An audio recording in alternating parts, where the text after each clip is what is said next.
This is Ken Peters from NebeRunner.com. Today I will go a little deeper into the subject of the blood moons.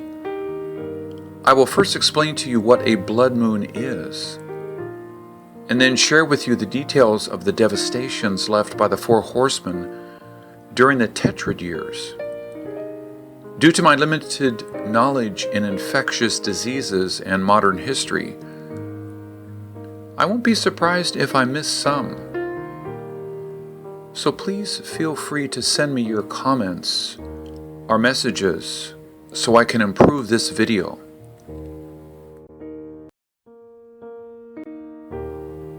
So what is a blood moon? It is a total solar eclipse, and the red color is caused by a Rayleigh scattering of sunlight through the Earth's atmosphere. During a total eclipse, the Earth completely blocks the sunlight from reaching the surface of the moon. And because Earth's atmosphere refracts sunlight and indirectly lights up the moon's surface, the moon turns red. When we have 4 consecutive total lunar eclipses without partial or penumbral lunar eclipses in between, it is called a lunar tetrad.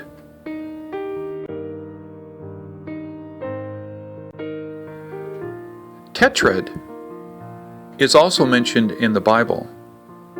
In the book of Joel it states, "The sun will turn into darkness and the moon into blood before the great and terrible day of the Lord comes."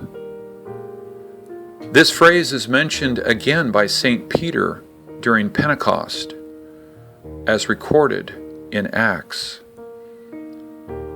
The blood moon also appears in the book of Revelation, chapter 6, verses 11 through 13. It states, "There was a great earthquake, and the sun became black as sackcloth, and the moon became as blood."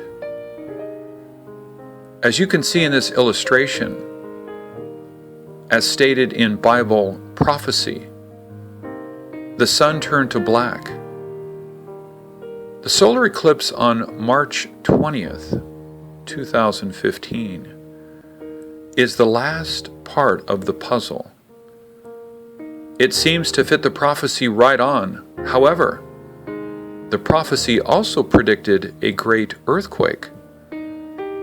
So let's backtrack on the last several blood moons and see if there is any evidence of great earthquakes.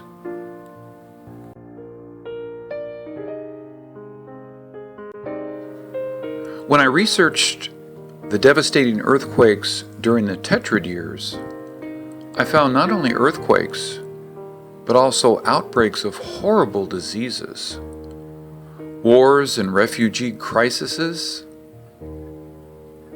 basically like the four horsemen of the apocalypse. I will not go into a biblical description of the four horsemen today. That will be another topic on another video. But I will show you this chart, which outlines the disasters that happened in the Tetrad years, such as AIDS, SARS, Ebola, and the recently discovered MERS, and wars such as the Korean Wars and the Iraqi Wars, earthquakes like the 2003 Indian Ocean quake.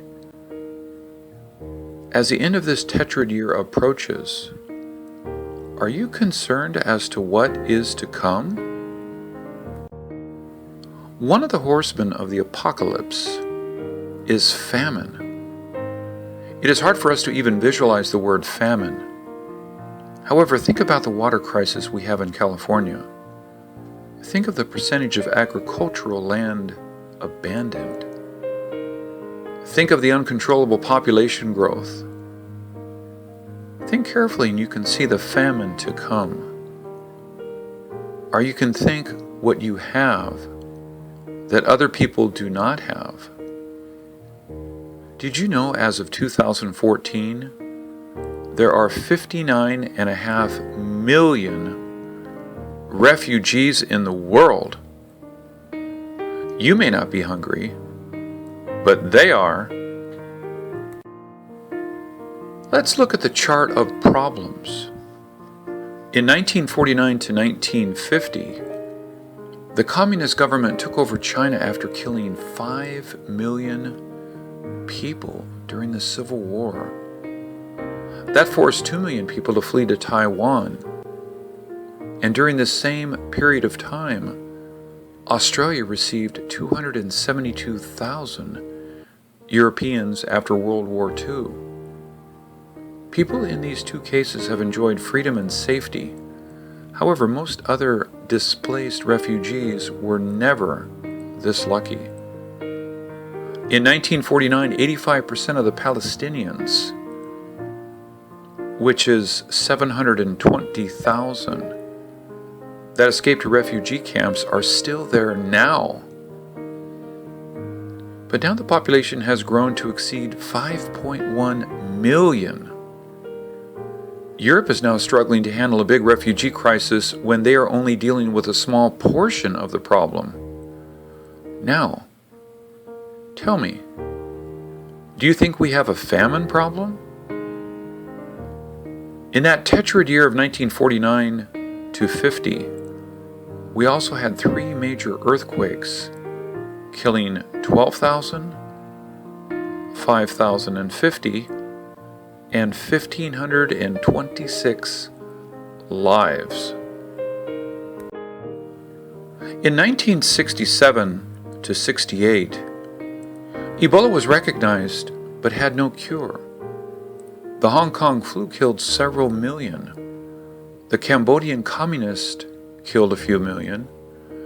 The Iran quake killed 12,000. Refugee numbers kept going up and many conflicts continued and even got worse.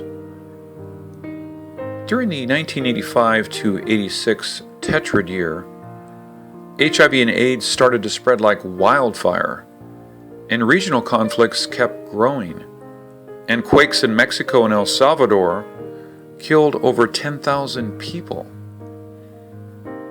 In 2003 to 2004, the Iraq War started, and we're still suffering from this war today. SARS was about to wipe us all out, and 3 major quakes, killing over 300,000 people, showed us the rage of nature.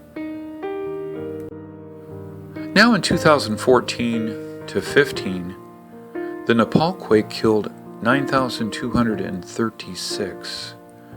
MERS, our Middle East Respiratory Syndrome, spread with no cure in sight. Ebola claimed innocent victims while we helplessly watched. And the world's refugees now stands at well over 59.5 million people. You must have seen on TV the 3-year-old boy washed ashore in Hungary and the officials firing tear gas at the refugees. Do you ever wonder, is this our end game? Or will it get worse? I started my research on this when I saw a crop circle showing planetary alignment. But when I finished my data collection, I felt the message in the crop circles is no longer important. The evidence is here, and it is clear that we are at the turning point. Either we can live together, or we will have to face our judgment day very soon.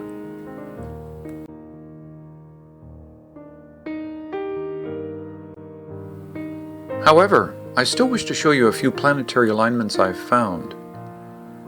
These alignments are very interesting and alarming. There are 2 possible explanations of the crop circle on April 28, 2015. For more details, please click on the link on this screen. On April 13, 1949 and April 2, 1950, The planets aligned under both theories, and on September 28, 2015, another planetary alignment that we cannot ignore. I know you may be as depressed as I am now, but think positively. We are supposed to be defenseless against Ebola, but we survived. We had no cure to SARS, but we made it. HIV was the Doomsday Disease, but we survived and thrived.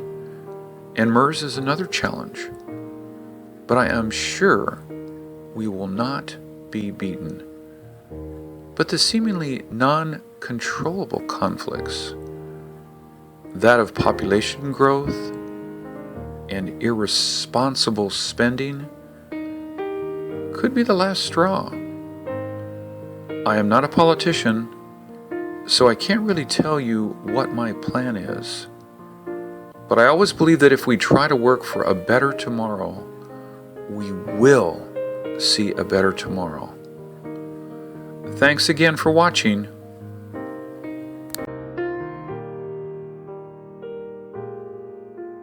You raise me up so I can stand on mountains. You raise me up to walk on stormy seas. And I am strong when I am on your shoulders. You raise me up